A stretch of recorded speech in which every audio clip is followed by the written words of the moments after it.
সমবেগে গতিশীল বস্তুর বি বিন্দু হতে সি বিন্দুতে পৌঁছাইতে কত সময় লাগে? 2 সেকেন্ড সময় লাগে। তোমার হাতে এখন কোশ্চেন কি বলছে? বি সি পথে বেগ বের করো। তাহলে বেগ বের করার সূত্র কি? বেগ কাকে বলে? সরণের হারকে বেগ বলে না? চিন্তা করো। তাহলে তোমাকে এখন যদি তোমাকে বেগ বের করতে বলে, তাহলে তুমি কোন সূত্র ইউজ করবা? বেগের সূত্র হচ্ছে v = s / t, তাই না? এটা বের করতে হবে। তাহলে দেখো এখন s এর মান কোনটা ধরবা? দেখো তো কোন পথে বলছে? bc পথে না? তাহলে s কি হবে? bc এর অতিক্রান্ত যে দূরত্ব, সেই দূরত্বের মানটা, আর নিচে কি বসাবো? t বসাবো। যা আসবে সেটাই आंसर। এর মধ্যে দেখো t মনে হয় দেওয়া আছে 2 সেকেন্ড, তাহলে কি দেওয়া নাই? bc এর মান দেওয়া নাই, তাই না? এবার আমরা কি করব? এই bc এর মানটাই বের করব। কি বুঝতে পারছো? তাহলে দেখো মানটা আমরা কিভাবে বের করব? ফার্স্টে আমি একটা স্থানাঙ্ক তৈরি করব। এটা x অক্ষ, এটা y অক্ষ, এটা কি মূল বিন্দুগামী স্থানাঙ্ক। তাহলে এখানে আমাদের কার মান দেওয়া? b a b c এর মান দেওয়া, তাই না? আমি কিন্তু কোশ্চেনটা একটু শর্ট করে উঠাইছি। তাহলে এখানে আমরা কার মান নিব? দুইটা বিন্দু নিব, একটা বিন্দু b আর একটা বিন্দু নিব, সেটা কি c। তাহলে b এর মান কত? 3 - 2 4, আর এই জায়গায় মান 1 - 3 5। এবার দেখো এরকম দুইটা বিন্দুর স্থানাঙ্ক থাকলে আমরা কি সরাসরি দুইটা বিন্দু যোগ করে দেই না? এইভাবে অবস্থান ভেক্টরে কি করছি সেটাই তো করছি। তাহলে এটা যাওয়ার পথ এই দিকে, আর এটা যাওয়ার পথ এইখান থেকে এই দিকে, আর এটা আবার উল্টা এই দিকে। তাহলে এখান থেকে যদি আমি bc এর মান বের করতে চাই, তাহলে আমরা কি করব? ত্রিভুজের সূত্র ফেলবো না? তাহলে ত্রিভুজের সূত্র কি? বা ত্রিভুজের সূত্র অনুসারে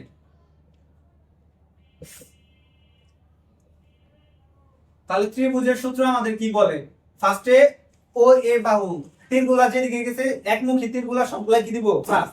তাহলে এইটা এদিকে গেছে, এই জন্য সরি ও এ না তো ও বি, তাহলে এই জন্য এটা কি দিলাম? প্লাস।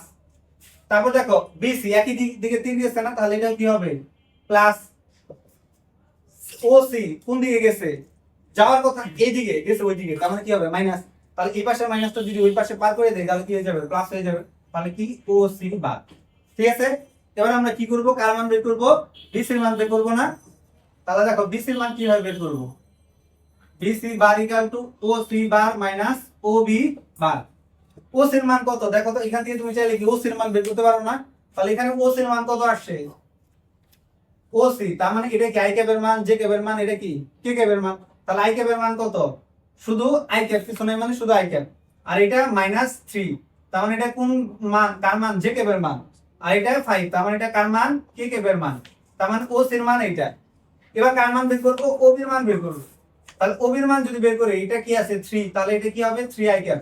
পরে কি আছে? 2, তার মানে এটা কার মান? জে ক্যাপের মান, তার মানে -2 জে ক্যাপ প্লাস এটা কার মান? কে ক্যাপের মান, তাহলে 4 কে ক্যাপ। তো লিখে দিলাম।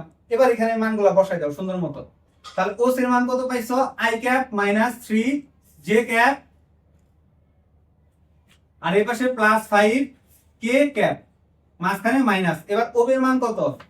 3 I cap -2 J cap +4 K cap. দুইটা মাইনাস করে দিলে কি হবে দেখো তো? এক আছে, এক থেকে যদি 3 মাইনাস করো তাহলে কত হয়? -2 না? বড়টার সামনে মাইনাস, -2 আই ক্যাপ, এটার সামনে মাইনাস, এটার সামনে কি মাইনাস মাইনাসে কি হয়ে যায়? প্লাস। তাহলে 3 থেকে যদি 2 বাদ দেই তাহলে কত হয়? মাইনাস জে ক্যাপ, বড়টার সামনে মাইনাস, এটা কি কে ক্যাপ। 5 থেকে যদি তুমি 4 বাদ দাও তাহলে কি হবে? একটা কে ক্যাপ। এটা আমরা কার মান বের করলাম? বিসি এর মান বের করলাম। এবার বিসি এটা দিয়ে তো হবে না, বিসি কি বের করতে হবে? পরম মান বের করতে হবে না? তাহলে আমরা কি করব? বিসি এর পরম মান বের করব। পরম মান কিভাবে বের করে? এভাবে বার দিয়ে। সূত্র কি? x এর উপরে যেটা আছে, আই ক্যাপের সামনে যেটা আছে ওটার স্কয়ার দিব, জে ক্যাপের সামনে যেটা ওটাকেও স্কয়ার, কে ক্যাপের সামনে যেটা আছে ওটাকেও কি করে দিব? স্কয়ার করে দিব। যদি করে দাও কত হয়? 2 × 4, আর একে 5, আর একে 6, তার মানে বিসি এর মান কত? 6। বুঝতে পারছো? ওকে, তাহলে বিসি এর মান যদি এটা হয়, তাহলে এবার তুমি কি চাইলেই সুন্দর মতো বেগ বের করতে পারবা না? v = s / t। তাহলে s এর মান কত? মডুলাস অফ bc না? তাহলে মডুলাস অফ bc / t। তাহলে মডুলাস অফ bc এর মান কত পাইলা? √6 না? তাহলে √6 বসাই দাও। আর t এর মান কত পাইছো? 2 বসাই দাও। এটাই আমাদের কি অ্যানসার। অবস্থান ভেক্টরগুলো একই সমতলে থাকবে কিনা? একই সমতলে থাকার শর্ত কি? যে কোনো দুইটার ক্রস গুণনের সাথে একটার ডট গুণন কি করে দিব? করে দিব। যদি শূন্য হয় তাহলে সেটা কি হবে? একই সমতলে থাকবে। আর যদি শূন্য না হয় তাহলে একই সমতলে থাকবে না, তাই না? এবার তাহলে আমরা করি, যে একই সময় তাহলে থাকবে না, খাতায় তোমরা করো, খাতা বের করো। তাহলে দেখো আমরা ফার্স্টে কি এবিসি, দেখো তিনটার মানে দেওয়া আছে, তাহলে এবিসি কে যদি একটু ভালোভাবে বসাও বা ভেক্টর আকারে বসাও তাহলে কি হবে 2i cap plus J cap minus K cap. আমি কিন্তু সবার খাতা চেক করব যে কে আগে করতে পারতেছো। বি ক্যাপ, ঠিক আছে পারলে chocolate, minus 2 J cap plus 4 কে ক্যাপ। আর সির মান কত, I cap minus 3 J cap plus 5 K cap. তাহলে কি করব, কোনটার সাথে কোনটা ক্রস গুণ করব, যে কোনো একটা করি, তাহলে এর সাথে বি ক্রস গুণ করি আমি, দেখি কি হয়। I cap J cap K cap, তাহলে এটার মান কত আছে 2, এটার মান 1, এটার মান -1, এটার মান 3, এটার মান -2, এটার মান কত 4। তাহলে করি আই ক্যাপ। আমাদের ক্রস গুণনের প্রসেসটা কি ছিল, আমরা ফার্স্টে ত্রিভুজ এদিকে নিব, এদিক দিয়ে গুণ করব, তারপরে কি এদিকে বরাবর করব গুণ, তারপরে আবারও প্রথমটার মতো এদিক বরাবর গুণ করব। 1 number process, 2 number, 3 number process. তাহলে এবার ফার্স্টে যদি আই ক্যাপ করি তাহলে এটাও বাদ এটাও বাদ, তাহলে আই ক্যাপের এটাও বাদ এটাও বাদ, তাহলে বাদ যদি দেই তাহলে এই বরাবর গুণ করব, এই যে 3 এদিক থেকে এদিকে, তাহলে এদিক থেকে এদিকে গুণ করলে কত হয় 4, মাঝখানে সূত্রে মাইনাস। এবার কত, এদিক থেকে এদিকে গুণ, -2 আর -1 গুণ করলে কত হয় 2, আর সূত্রে মাইনাসে মাইনাস, প্লাস জে ক্যাপ। ওকে, তাহলে জে ক্যাপ যখন, তখন আবার এই ঘর বাদ উপরের ঘর বাদ, তাহলে তখন কি হয় আমাদের উল্টা গুণ, এটার সাথে এটা গুণ করতে হবে, যে এই দিক বরাবর 3, তাহলে -3, এখানে কি সূত্রে মাইনাস, আবার এটার সাথে এটা গুণ, 4 দুগুণে 8, প্লাস এবার কি করব কে ক্যাপ। কে ক্যাপ যখন আবার করব তখন কোনটা বাদ, তখন এটা বাদ আর এইটা বাদ, তখন এই দুইটা গুণ।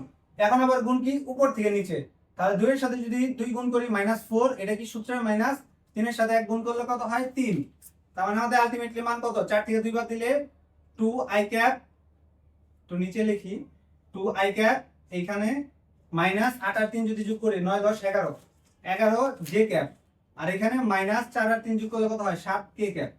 এটা কি আমাদের a ক্রস গুণ b এর মান, দেখো তো তোমাদের সাথে মিলাও ঠিক আছে কিনা, বা তোমাদের आंसर কত হয় 2i ক্যাপ, তারপরে কত আছে 11 জে ক্যাপ মাইনাস কে 7 কে ক্যাপ, তাই আসছে তোমাদের। ওকে হ্যাঁ এটাই। তাহলে এবার আমরা কি করব, এটার সাথে c টা ডট গুণ করে দিব, করে দিয়ে দেখব শূন্য আসে কিনা। তাহলে a ক্রস গুণ b এর মান কত পাইলাম 2i cap minus 11 J cap minus 7 কে ক্যাপ। এর সাথে কোনটা ডট গুণ, c ডট গুণ, c এর মান কত আসছে শুধু i cap minus 3 J cap, করা শেষ। অ্যানসার কত আসছে বলো ফাইনাল, 0 আসে না, 5 কে ক্যাপ, 0 আসে না। ঠিক আছে, দেখবো কে সঠিক অ্যানসার করছো। হ্যাঁ, তাকে চকলেটটা বলবো। একের সাথে যদি এটা গুণ করি কত হয় 2, এদিকে তাকাও দেখি কাটটা মিলে। 3 এর সাথে যদি এটা গুণ করি কত হয় 33, এটার সাথে এটা গুণ করলে 5 7 35, কত আসে 0, তার মানে কাটটা রোটা হয়নি। এটা হইছে চকলেট, চকলেট ক্লাসে যে চকলেট নিয়ে যাবে, আপনাকে আমরা তিনটা দিয়ে তার মানে যেহেতু a ক্রস গুণন b, তার সাথে ডট গুণনের মান কত 0, তার মানে তিনটা ভেক্টর কি একই সমতলে। এটাই আমাদের কি ফাইনাল অ্যানসার। বুঝছো না বুঝছো না বলো, তাড়াতাড়ি উঠাও। আমি এখন ফেলে যাবি পায়ে